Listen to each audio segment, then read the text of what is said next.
자, 오늘부터 이제 고린도 전서와 고린도 후서를 함께 살펴보면서 오늘 우리에게 주시는 하나님의 음성을 듣고자 합니다.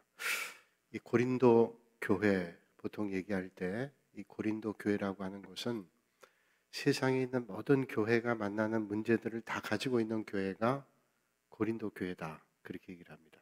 흥미가 있잖아요. 세상에 있는 교회가 만난 문제들을 다 가지고 있는 게 고린도 교회다. 고린도 교회가 그런 일들을 많이 겪고 있습니다. 도대체 왜 고린도 교회가 세상의 모든 문제들을 안고 있는가, 그런 궁금한 마음을 가지게 되죠. 그 말씀을 우리가 살펴볼 때 고린도 교회라는 곳이 도대체 어디에 있는 것이고, 또 고린도라고 하는 도시가 어디 있는가 하는 것을 살펴보면서 보면 훨씬 고린도 성경이, 고린도 전서 후서의 말씀이 잘 보여지리라고 생각합니다. 한번 지도를 한번 보죠. 지도를 한번 보면 고린도라고 하는 게 어딘지, 그 밑에 있는 지도를 한번 먼저 보여주세요. 더 넓은 지도를 한번 보면 좋을 것 같아요. 예, 이게 조금 더 넓은 지역입니다. 그 지도를 보시면 여러분 여러분 보실 때 맨 왼쪽이 장어같이 생긴 게 이탈리아죠, 이탈리아. 그리고 그 오른쪽에는 이제 그리스, 오늘 얘기하면 그리스. 또 그리스의 오른쪽은 튀르키예, 예전에 터키라고 했던 곳, 튀르키예고요. 그 튀르키예 밑으로 이제 내려가면 이제 시리아, 레바논, 그리고 예수님께서 태어나신 그리고 사역하신 이스라엘이 나옵니다. 그리고 이스라엘 밑으로 이제 애굽 등장하죠. 그 정도만 보면 이제 우리가 그 고린도 전서를 이해하기에 충분한 그런 지역입니다. 뭐 밑에까지 볼 것도 없고요. 이제 그리스 중심으로 이어지는 얘기인데, 보통 이제 바울이 우리가 3번 전도 여행을 했다 그러잖아요. 로마의 감옥에까지 간 거 하면 4차까지 보는 사람도 있는데, 바울이 3번 전도 여행을 했다 그럽니다. 그래서 제일 처음에 전도 여행을 한 것은 이제 안디옥에서 구브로를 건너서 말발굽 모양으로 갔다, 그렇게 흔히 얘기를 합니다. 보이질 않을 텐데 여러분 지도를 보시면 지중해가 제일 가운데 있고, 지중해 오른쪽 부분을 이제 이스라엘이라고 그렇게 보면 돼요. 그 이스라엘 앞쪽에 보면 섬이 하나 있어요. 그브로 섬입니다. 그 그브로 섬을 건너서 위쪽으로 말발굽 모양으로, 그러니까 작은 부분이에요. 그러니까 이제 바울과 바나바 이렇게 가서 사역을 했죠. 그래서 그 부분을 1차 전도여행이라 그렇게 얘기를 합니다. 그 다음 안디옥, 오늘 얘기한다면 그 지진난 지역 조금 아래쪽, 시리아의 지진난 지역의 조금 아래쪽에, 그렇죠, 저기 나와 있는 안디옥 오른쪽에 있죠. 그래서 가이사랴는 로마의 군대가 주둔하고 있던 곳입니다. 지난번 성지순례 갔을 때 가장 먼저 갔던 장소가 지중해 연안에 있는 가이사랴였는데, 그 가이사랴에서 북쪽 안디옥에서 이제 그 선교 교회가 세워지죠. 안디옥에서부터 2차 전도여행은 떠납니다. 그래서 튀르키예 남쪽에 내륙 지역이죠. 거기 루스드라라는 곳이 있습니다. 더베 루스드라라는 곳을 거치죠. 내륙을 거쳐서 더 위쪽으로 가면 튀르키예 서북쪽에 드로아라는 곳이 있습니다. 여러분 지도에 보시면 그 루스드라에서 위쪽으로 올라가면, 화살표를 따라가면 드로아라는 곳이 있어요. 드로아는 세계 역사에 보면 트로이 전쟁이 있었던 곳, 목마가 등장하는 트로이 전쟁이 있었던 곳이 드로아 그 주변인데, 이 드로아에서 복음을 전하고 돌아오려고 그랬습니다. 그런데 소아시아 지역 거쳐 돌아오려고 그랬는데 여기서 마게도냐 사람의 환상을 보죠. 바울이 마게도냐 사람들의 환상을 보고 이제 마게도냐로 가게 됩니다. 마게도냐가 어디냐? 오늘 얘기하면 지금 마게도냐가 드로아에서 북쪽으로 갔는데, 드로아라는 곳은 튀르키예고 마게도냐라는 곳은 오늘로 얘기하면 그리스의 북쪽에 해당이 됩니다. 지금 보고 계신 지도의 맨 왼쪽에 그리스고 오른쪽은 튀르키예입니다. 그래서 드로아에서 더 북쪽으로 가죠. 배를 타고 이제 마게도냐 사람의 환상을 따라서 우리를 좀 도와달라 그래서 복음을 전하러 갑니다. 자, 우리가 알고 있는 대로 튀르키예는 97%가 아시아에 속해 있고 3% 내지 5%가 유럽에 속해 있다 그래요. 보스포러스 해협을 중심으로 해서. 그러니까 유럽으로 건너가게 된 거예요. 그 당시에 소아시아 중심이었던 복음이 이제 유럽으로 넘어가게 되죠. 그래서 북쪽으로 가서 네아폴리라고 하는 도시에 도착하게 됩니다. 바울이 제일 먼저 유럽의 첫 발을 디딘 것이 자 여기 들어와서 위쪽에 보면 빌립보 또 그렇게 써 있어요. 빌립보가 마게도냐라는 지역의 주도입니다. 빌립보성. 그 빌립보성이 지금은 네아폴리 그렇게 얘기합니다. 네아폴리란 말은 네압이란 말은 뉴라는 말이고 볼리란 말은 폴리스란 말입니다. 그러니까 새로운 도시 거기에 가게 되죠. 그 마게도냐라고 하는 게 그리스의 북쪽의 마게도냐라고 얘기하는데 보통 지금은 이제 그리스라고 얘기하지만 예수님 당시만 해도 그리스의 북쪽을 마게도냐라 그러고 아래쪽을 아가야 그렇게 얘기를 했습니다. 그래서 북쪽은 마게도냐 지역이고 아래쪽엔 아가야 지방이에요. 이게 성경을 보시다가 여러분 마게도냐 그러면 이게 그리스의 북쪽이구나. 아가야 지방 그러면 그리스의 남쪽이구나. 이렇게 생각하시면 훨씬 이해가 돼요. 그래서 제가 여러분께 말씀드린 거예요. 마게도냐의 빌립보라고 하는 것. 그 마게도냐 빌립보라는 곳에 가서 우리가 잘 알고 있는 자색 옷감 장사 루디아를 만나죠. 이 루디아가 튀르키예 지역에 살던 사람이에요. 그런데 그 마게도냐 빌립보 성에 상류층 사람들이 많이 있었습니다. 로마의 지휘관들, 병사들, 가족이 많이 살고 있었어요. 그래서 거기 고급 제품을 많이 팔 수 있었습니다. 그래서 루디아가 거기까지 가서 장사를 했어요. 그때 바울을 만나서 복음을 접하고 세례를 받죠. 그게 바로 빌립보입니다. 그 빌립보에서 조금 밑에 보면 데살로니가 쓰여 있습니다. 데살로니가 그 옆에 베레아. 데살로니가라고 하는 것은 역사적으로 얘기하면 알렉산더 대왕이 있죠. 알렉산더 대왕. 알렉산더 대왕의 고향입니다. 지금도 가면 이 알렉산더 대왕의 고향에 그 데살로니가 해변에 말을 타고 있는 알렉산더 동상도 있고 그 바닷가 중심으로 발전해 있는 도시예요. 큰 도시입니다. 데살로니가 그 옆에 베레아. 이제 바울이 마게도냐에서 복음을 전하는데 바울을 죽이겠다고 하는 사람들이 40명이 조성이 됐잖아요. 바울이 복음을 전하는 게 한 곳에서 전하기가 힘들었습니다. 그래서 이제 데살로니가에서 복음 전하다가 이제 베레아에 가죠. 베레아에 갔다가 이제 철학의 중심지라고 하는 더 아래쪽으로 내려와서 이제는 아가야 지방으로 갑니다. 아가야 지방. 자, 북쪽은 마게도냐라 그랬고 아래쪽은 아가야 지방이라고 했죠. 여러분 지도의 왼쪽에 아래쪽에 보면 아테네 이렇게 써 있습니다. 성경에 보면 아덴 그렇게 얘기해요. 아덴. 파르테논 신전이 있고 바울이 저들에게 복음 전했던 아레오바고라고 하는 언덕이 바로 파르테논 신전 아래에 있습니다. 거기서 복음을 전하죠. 바울이 율법에 있어서는 아주 능통한 사람이에요. 율법 학자 가운데 가말리알 문화의 수제자라고 얘기하잖아요. 성경에. 힐렐이라는 그 율법학자 학파 가운데 정말로 뛰어난 사람의 수제자였습니다. 그러니까 학문으로도 율법적 학문으로도 당시의 수사학으로도 절대로 뒤지지 않는 사람이에요. 그런 사람인데 아레오바고 광장에서 이제 아테네에 가서 복음 전할 때 내가 저들에게 그리스도의 복음을 논리적으로 전하겠다. 그런 마음을 가졌던 것 같아요. 자, 그리스는 헬라 철학이 아주 만연한 그런 곳이죠. 거기서 내가 저들을 대항해서 하나님의 복음을 전하겠다. 그런 자신만만한 마음을 가지고 아덴에서 복음 전했어요. 철학자들에게 복음 전하면서 철학의 도시에서 복음 전하면서 신통치 않았어요. 저들이 설득도 되지 않고 예수님을 영접하는 일들도 없어요.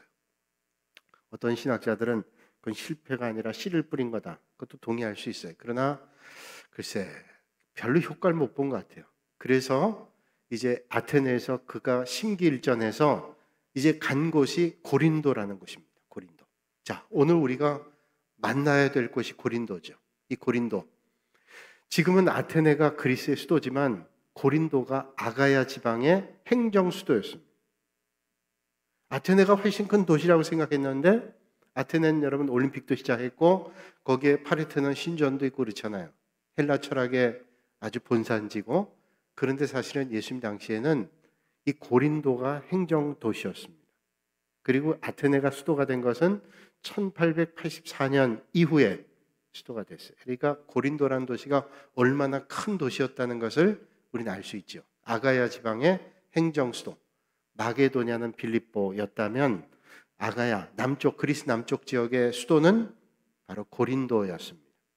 자, 이 고린도에 이제 가게 되죠. 그래서 이 마게도냐, 그리스의 북쪽을 마게도냐, 남쪽을 아가야라고는 누가 정했냐면 로마가 그 당시에 거의 주도하고 있었기 때문에 로마의 황제였던 가이사 아구스토가 이렇게 나라를 분할했어요. 그래서 그리스의 북쪽은 마게도냐, 남쪽은 아가야다. 여러분 성경 보시면 마게도냐 그러면 그리스의 북쪽이구나. 아가야 지방 그러면 그리스의 남쪽이구나. 이렇게 이해하시면 성경 훨씬 요긴하게 쉽게 이해할 수 있습니다. 자, 그럼 고린도 교회가 도대체 어떤 교회고 고린도라고 하는 도시는 도대체 어떤 도시냐? 그 도시가 어떤지를 알면 우리가 살고 있는 삶의 자리에 영향을 우리는 주고받습니다. 오늘 우리가 어디에 사느냐 영향을 주고받는 거예요.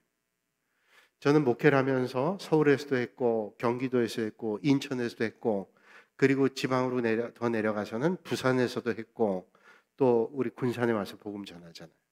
그런데 제가 서울에서 목회하다가 부산에 처음 갔을 때 느낀 게 뭐냐면 새벽에 새벽기도 가면 다니는 사람들이 다는 아니겠지만 상당히 많은 사람들이 절에 가요. 그래서 보통 3대 큰 사찰이 부산 중심으로 있다. 뭐 해인사라든지 통도사라든지 뭐 이런 절들이 주변에 있잖아요. 사람들이 다니는데 절에 가는지 어떻게 하냐면 그 사람들이 입고 다니는 바지를 보면 알아요. 아시죠? 소세지 바지가. 그 무슨 바지? 그 바지. 저는 그렇게 불러요. 보살 바지. 하여튼 뭔지는 그 바지가 무슨 바지인지 모르겠으나 그거 입고 다니는 사람 많아요. 교회 다니는 사람보다 절에 다니는 사람이 엄청나게 많아요.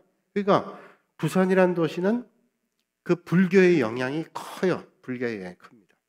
불교의 영향이 커요. 그래서 저희 큰애가 거기서 초등학교 다닐 때 어디서 하는 미술대회 나갔는데 미술대회 주체가 보니까 어떤 교육청하고 어떤 절이에요. 해인사와 부산교육청 함께. 그래서 상 줄 때 보니까 스님이 나오셔가지고 주더라고요. 그래서 반납할까 하다가 주는 거니까 받아왔는데 그거 별로 안 좋더라고요. 그러니까 영향이 그렇게 크다는 거죠. 근데 군산에 와서 느낀 건 뭐냐면 새벽마다 다닐 때 보면 다 교회 가는 사람이에요. 참 이게 얼마나 좋아요. 복된 도시죠. 교회 가는 분들이 그렇게 많아요. 그래서 여기는 새벽에 이렇게 교회 가는 분들이 참 많구나. 참 복된 도시다. 그런 생각이에요. 부산에 있을 때는 목회자의 존재가 그렇게 커 보이지 않았는데 군산 살 때는 목회자 그러면 사람들이 다 존중을 해줘요. 그런 영적 분위기인 거죠. 그러니까 신앙적인 삶을 사는 사람도 많고 교회 다니는 사람도 많고 그런 영향이 있어요. 그러니까 고린도라는 도시도 어떤 도시냐라고 하는 거에 고린도 교회가 상당히 영향을 받았어요. 그런 영향을 받게 됐다는 거죠. 자, 우리가 고린도 전설 보면 고린도 전서의 주제는 아주 다양합니다. 아까 제가 처음 말씀드린 것처럼 고린도 교회는 세상 교회의 모델, 세상 교회 전형, 세상 교회의 모든 문제 그 안에 포함되어 있다고 그랬어요. 교회 안에 당장 처음에 나가면 분쟁의 문제를 만나죠. 파당의 문제를 만나고 또 좀 나가면 성만찬의 문제가 나옵니다. 그리고 우상의 제물을 어떻게 하느냐, 우상의 제물에 관한 문제가 나오고 결혼 문제가 나오고 또 고린도서를 보다 보면 은사에 대한 문제가 나오죠. 영적 은사를 받았는데 아니 은사는 좋은 거 다 받았는데 네 은사보다 내 은사가 좋다 그래서 갈등이 일어나요. 아니 은혜 받고 은사를 받았는데도 갈등이 일어나요. 그래서 오죽하면 은사 문제를 다루고 난 다음에 주님께서 고린도전서 13장에 너희들이 은사 아무리 많아도 그 중에 제일이 뭐냐? 사랑이라는 거예요. 그러니까 여러분 은사장 다음에 사랑장을 볼 때 그 연결해 봐야 돼요. 은사가 많은데 갈등이 많기 때문에 주님께서 은사가 많은 거 중요한데 정말로 중요한 것은 사랑이다. 가장 중요한 게 사랑이다. 그런 밑바탕이 없이 서로 주장하면 그 은사 받은 게 그 은사는 아주 중요한 가치를 갖질 못하는 거예요. 여러분 은혜 받았다고 은혜 충만하다 그러면서 내 은혜가 크다 그러면 그게 은혜롭겠어요? 은혜 받은 사람은 겸손하게 다른 사람을 존중하고 존경하고 그래야 이게 복된 교회가 되지. 내가 은혜 받았다고 하면서 이상한 행동하고 돌아다니면서 신비한 것처럼 얘기하고 요거는 조금 수상한 거예요. 그러니까 여러분 은혜 받은 사람의 특징이 뭐예요? 겸손해요. 겸손하고 다른 사람을 존중할 줄 알고 그래서 은혜 받고 믿음 생활 잘하는 사람은 인격적인 사람이 돼야 되는 거죠. 인격적인 게 꼭 믿음은 아니지만 적어도 믿음 생활하는 사람은 인격적인 거죠. 인격적인 거. 남에 대한 배려도 있고 그게 올바른 믿음의 사람 아니겠어요? 자, 그래서 고린도 교회는 이런 여러 가지 문제들이 있는데 그 여러 가지 문제들은 어디서 하냐? 고린도 도시와 무관하지 않다는 거예요. 이런 문제들은. 자, 우리 교회 안에 어떤 문제가 생겼다면 그 살고 있는 삶의 배경이 전혀 무관하다고 말할 수 없다는 거예요. 자, 그런데 그 모든 것은 사실은 가장 근본적인 문제와 연결되어 있어요. 우리의 삶의 자리에 있어서 내가 만나는 어려움들, 여러 가지 현상의 문제들은 근본적인 것이 있어요. 근본적인 어떤 문제가 있어요. 그 문제 때문에 도출되는 일들이 상당히 많습니다. 가장 중요한 문제는 우리의 능력은 어디에 있냐? 하나님의 능력인 십자가에 있다는 것을 고린도 교회를 통해서 바울이 전해주고 싶은 거예요. 고린도 교회를 향한 중심 메시지는 고린도 교회에 이런저런 문제가 많다라고 하는 걸 얘기하려고 하는 게 아니라 그런 많은 문제들을 해결할 수 있는 게 있는데 그게 바로 뭐냐? 십자가. 문제를 해결할 수 있는 가장 중요한 것은 그리스도의 피 묻은 십자가라는 것을 말씀해 주고 있는 거예요. 바울이 아까 아덴에서 복음 전하다가 별로 결신 못했어요. 그러면서 이제 고린도에 가서는 그의 마음 중심에 나는 십자가 피 묻은 복음밖에는 전하지 않겠다. 내가 어떤 철학적인 수사나 논리나 어떤 내 지식을 가지고 아테네에 갔을 땐 그런 마음에 있었어요. 절대로 그러지 않겠다. 오직 그리스도의 십자가밖에 전하지 않겠다. 복음만 전하겠다. 철학적 변론의 자세를 바꾸고 복음만 전하겠다. 그래서 고린도서 1장 17절로 18절에 이렇게 말씀하고 계시죠. 1장 17절 18절 말씀 이렇게 말씀합니다. 눈으로 한번 따라 보세요. 그리스도께서 나를 보내심은 세례를 베풀게 하려 하심이 아니요 오직 복음을 전하게 하심이로되 말의 지혜로 하지 아니함은 그리스도의 십자가가 헛되지 않게 하려 함이라. 십자가의 도가 멸망하는 자들에게는 미련한 것이요 구원을 받는 우리에게는 하나님의 능력이라. 아멘. 요거예요. 바울이 고린도에 가서는 이런 마음 가졌어요. 내가 말의 지혜로 하지 않아요. 내가 아데네 가서는 말의 지혜로 좀 해보고 내 어떤 지식으로 해보려고 그랬는데 안 됐어요. 그가 철저하게 깨닫습니다. 내가 말의 지혜로 하지 않겠다. 그리스도의 십자가 헛되지 않도록 그리스도의 십자가 피 묻은 복음을 전해야 되겠다. 그러면서 십자가의 도가 멸망하는 자들에게는 구원받지 못한 자들에게는 주님을 받아들이지 않는 자들에게는 미련한 거다. 아유 저 사람들 미련해. 그게 뭐야? 멸망하는 사람들이 반응해. 그러나 구원받는 우리에게는 십자가만이 하나님의 능력이에요. 여러분 오늘도 십자가의 복음을 전할 때 하나님의 역사는 일어나요. 하나님의 십자가의 복음을 전할 때 하나님의 역사가 일어나요. 우리 말의 능력이 아니라 하나님의 능력으로 하나님의 역사가 이루어지게 되는 줄로 믿습니다. 여러분 우리가 복음 전할 때 달변으로 해야 복음이 전해지나요? 그러지 않은 것 같아요. 제가 부산에서 목회할 때 교회 직원이었던 분이 오랫동안 직원 그만하다가 부산대학교 앞에서 제과점을 했어요. 제과점 했는데 그분이 제과점을 한다? 장사를 한다? 못할 것 같았어요. 말이 별로 없어요. 좀 뭘 하든지 장사를 하려면 좀 싹싹하고 말도 좀 잘하고 이래야 되는데 말도 별로 없어요. 교회 직원으로는 최고예요. 그런데 그분이 그만두고 제과점을 한다 좀 걱정했는데 매상을 잘 올린대요. 그래서 왜 그럴까? 묻진 않았는데 생각해 봤어요. 그럼 말도 별로 안 하고 이제 오는 사람에게 빵만 팔고 그랬을 것 같은데 왜 그랬냐면 사람 말이 없지만 진실한 거예요. 그러니까 어떤 달변보다도 그 사람이 척 한마디 얘기하면 아이고 그래 저 사람 말하는 건 진짜 같다. 그러니까 진실하면 되는 거예요. 그게 여러분 말로 하는 게 아니죠. 복음은 우리가 말로 전하지만 어떤 진실함 하나님의 능력으로 전하게 되는 거죠. 여러분 오늘도 입술로 아니라 십자가의 복음으로 하나님의 능력과 권세를 전할 수 있는 여러분들이 되시기를 주님의 이름으로 축복합니다. 자, 그래서 고린도 전서의 핵심은 십자가.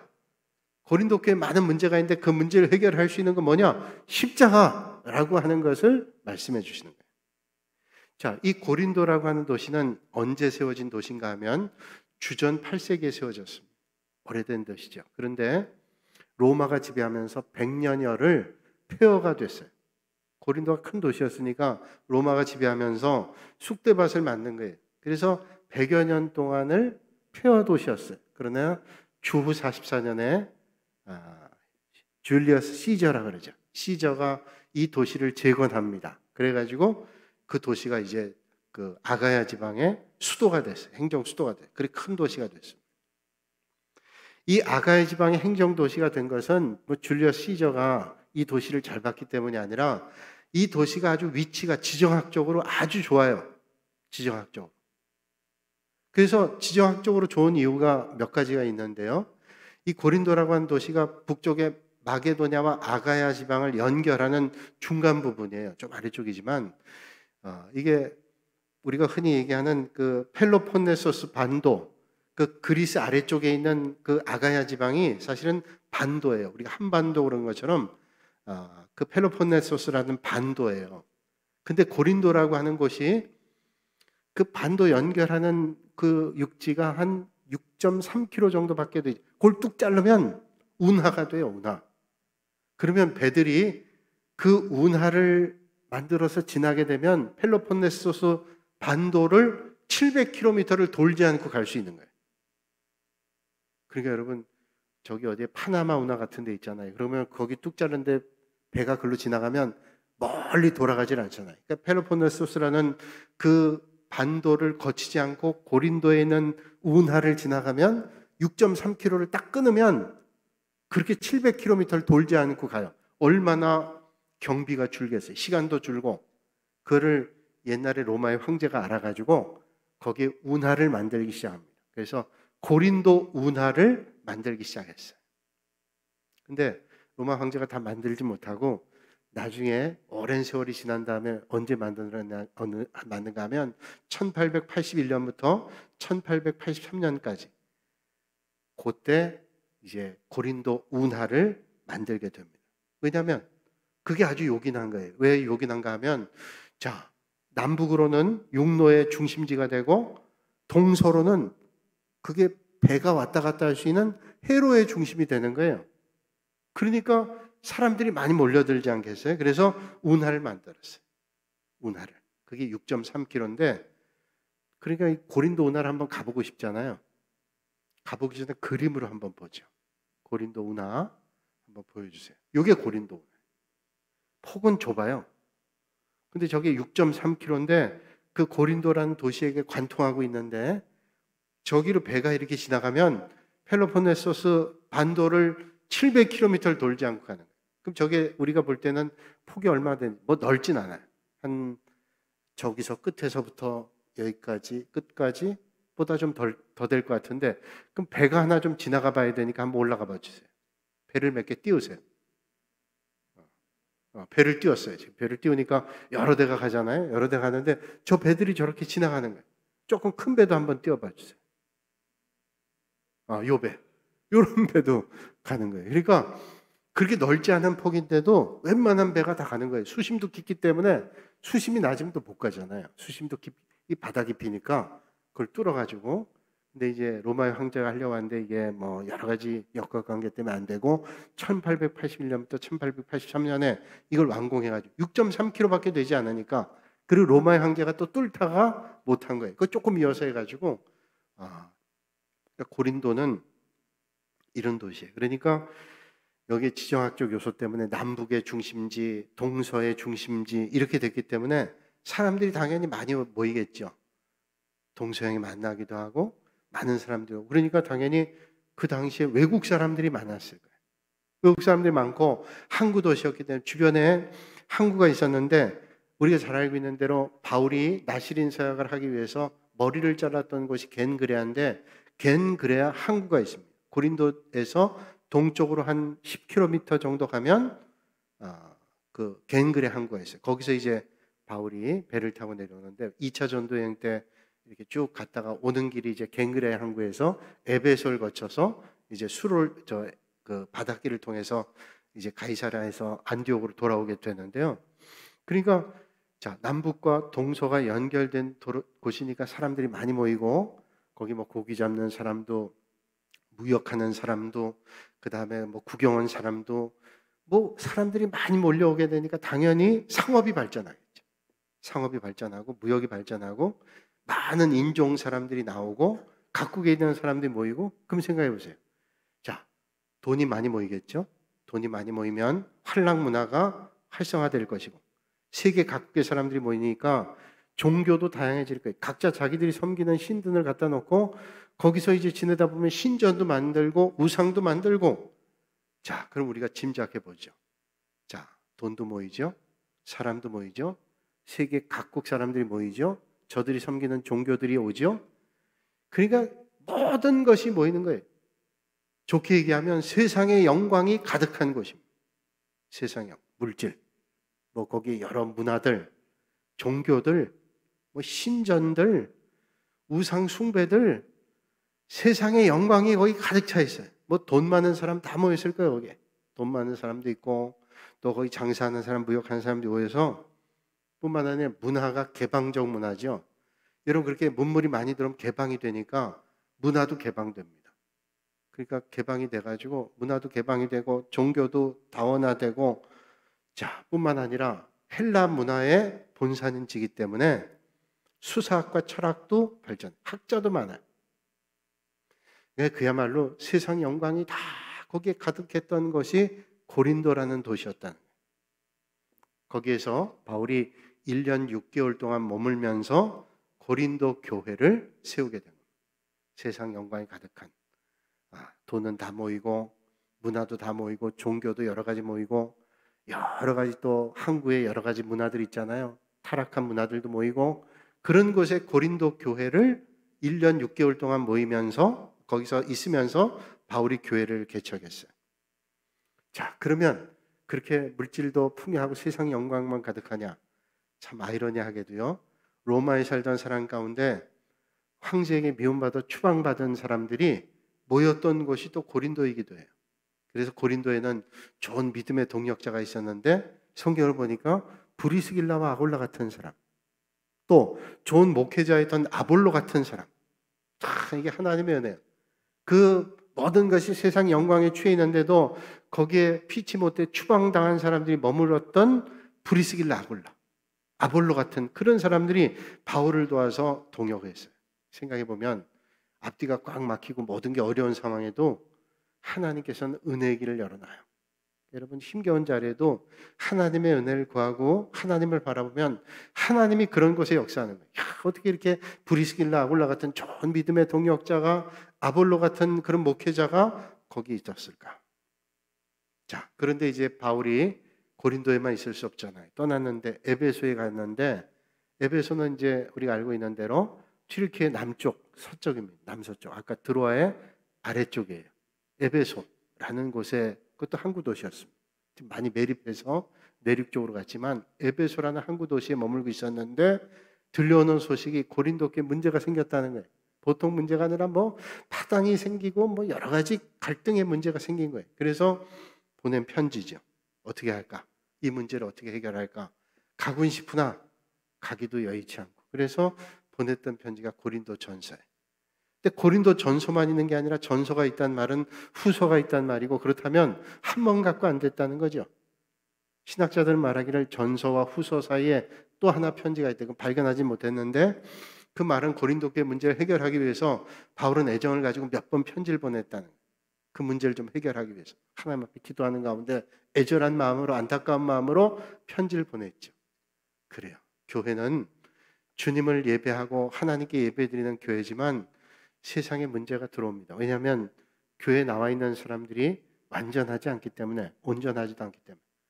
아주 좋은 사람도 있지만 어떤 때는 좀 인격적으로 미성숙할 수도 있고, 또 뭐 모든 게 다르잖아요. 그러니까 완전하지 않기 때문에 교회는 문제가 있기 마련이에요. 여러분, 교회만 문제 있나요? 세상에 많은 공동체도 문제 있어요. 여러분, 아무리 똑똑한 사람 모여도 문제가 있고요. 성자들만 모여 있어도 문제 있어요. 여러분, 어떤 성자가 그렇대잖아요. 성자인데 그 사람 성자가 아닌 것처럼 시험을 해봐라. 아무도 시험을 해도 안 넘어가요. 성자니까. 그런데 그 성자 귀에다가 네 친한 친구 누가 이번에 추기경 됐다고 얘기하니까 화가 나요. 그건 이제 검증 안 합니다. 그런 얘기 옛날부터 들었어요. 그러니까 성자인데 아주 친한 친구가 추기경 됐다니까 화를 버럭내. 걔가 추기경 됐다고? 그랬대요. 그게 사람이잖아요. 사람이 안전하지 않아요. 그러니까 사람들이 모였을 때 문제가 많죠. 그래서 우리가 흔히 하는 대로 문제가 없는 것, 살아있는 사람들이 있는 건 다 문제가 있다. 문제 없는 것 딱 한 군데, 죽은 곳 공동묘지만 문제가 없다. 그러니까 산 사람이 있는 곳에 문제 있어요. 왜 이렇게 문제가 있어? 그렇지 않고 문제가 있는 곳은 해결이 되면 되죠. 바울이 해결하기 위해서 애절한 마음으로 편지를 보냈습니다. 그래서 정리해 보면 고린도라는 도시, 세상의 영광에 취해 있는 도시, 다양한 문화, 물질 가득하고 종교적 혼합주의 현장에 지정학적으로 교통의 요충지고 그리고 상업의 중심지고 철학과 수사학이 발달하고 세상의 영광이 가득한 곳이었어요. 물질적 풍요와 지적인 탁월성, 영적인 우상숭배가 만연한 도시였습니다. 이게 바로 고린도 교회가 위치했던 고린도라는 도시의 배경이에요. 그러니까 고린도 교회는 이런 영향을 다 받고 있었다. 받고 있었다. 그래서 바울은 이런 도시에서 진짜 해결할 수 있는 방법은 뭐냐? 십자가 복음밖에 없다는 거예요. 세상의 어떤 논리와 철학으로도 아니라 십자가의 복음만이 저들을 변화시킬 수 있다는 것을 그가 절절히 느꼈어요. 아덴에서 복음 전했던 경험을 통해서 그리고 고린도라는 도시를 바라보면서 십자가 복음밖에 없다. 말의 능력으로가 아니라 하나님의 능력으로다. 그래서 18절에 말씀하죠. 십자가의 도가 멸망하는 자들에게는 미련한 것이지만 구원받는 우리에게는 하나님의 능력이다. 여러분, 해답은 복음에 있다는 거예요. 여러분, 그런 세상을 살아가는 성도들이 어떻게 거룩함을 가지고 살아야 될까 하는 것을 가르쳐 주시는 것이 고린도전서. 그렇다면 오늘 우리가 살고 있는 시대와 많이 비슷하잖아요. 오늘도 사람들은 세상의 영광에 취해 있죠. 믿는다고 하지만 세상의 영광이 가득 찬 삶을 살아갈 때가 있어요. 고린도 교회 안에 자기도 모르는 사이에 세상의 문제들이 들어오고 있어요. 슬그머니 들어와서 세상의 영광초에 교회가 세상의 영광을 추구하고 세상의 가치관을 심어놓고 그러니까 문제가 생기는 거예요. 우리도 모르는 사이에 그런 영향 받을 때 있어요. 그래서 교회 안에도 교회 안에 신앙적인 것보다는 세상적인 것들이, 그래서 사명을 잃고 분파를 만들고 여러 가지 갈등을 만들고 이게 조심해야 되는 거죠. 하나님의 십자가 복음이 없이는 이게 참 힘든 일이다. 그런 생각을 우리는 해보게 됩니다. 오늘 여러분들이 추구하는 성공은 도대체 뭘까요? 세상적 가치관의 성공은 절대로 아니에요. 내 세상 사람처럼 성공 추구하지 않을 거예요. 그런데 우리가 모르는 사이에 세상의 가치관에 취해서 성공을 생각할 때 있어요. 신앙생활 잘하고 싶어요. 그런데 그게 우리의 삶의 중심이 아니다면 세상 사람과 똑같은 가치관으로 살아요. 돈 많이 벌어야지, 명예롭고 권세 있어야지, 좋죠. 그런데 믿는 사람의 가장 중요한 가치관은 거기에 있는 게 아니라 우리가 정말로 성공하는 것은 하나님께서 내게 맡겨주신 사명을 잘 감당하는 거죠. 이게 진짜 성공. 하나님 맡겨주신 것들을 잘 이루는 게 진짜 성공. 여러분, 가짜 성공에 취해서 진짜 성공 놓치지 않으시기를 주님의 이름으로 축복합니다. 교회 안에 있는데도 세상의 영광에 우린 살아요. 세상에서 잘 되는 거 좋잖아요. 그런데 어느덧 하나님의 사명은 둘째, 셋째가 되고 세상의 영광에 취해 있는 거예요. 그래서 세상 쭉 따라가고 믿음도 있어 이렇게만 생각하는 거예요. 그런데 주님은 그렇게 말씀하지 않잖아요. 먼저 하나님의 나라와 하나님의 의를 구하라 그랬지 이 세상 것 다 취하고 나중에 남으면 하나님의 영광, 하나님의 나라 취하라고 말씀하지 않는데 우리가 세상에 살면서 나도 모르는 사이에 세상의 가치관이 은근히 들어와서 나를 흔들 때가 있는 거예요. 저는 목사니까 까딱없겠죠? 뭘 또 그렇다고 아니라고 얘기를 하세요, 굳이. 예? 자칫 잘못하면요, 그럴 수가 있어요. 제가 회개하면서 한번 말씀드릴게요. 나 정말 깊이 회개했어요, 이거 가지고.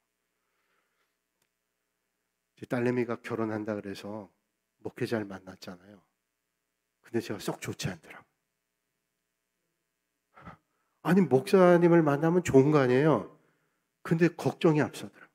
근데 솔직한 말. 쟤 그러면 세상적으로 힘든 일도 겪을 텐데 내가 겪어보니까. 근데 아무 말도 안 했어요. 뭐 반대도 안 하고 좋다고도 얘기하고 그냥 엄마랑 얘기하는 건 넌지시 들면서 한 번 만났다, 두 번 만났다 할 때 아이고 좀 안 만났으면 좋겠다. 내 속으로 생각했어요. 지금 회개하니까 얘기하는데 정말 깊이 얘기했어요.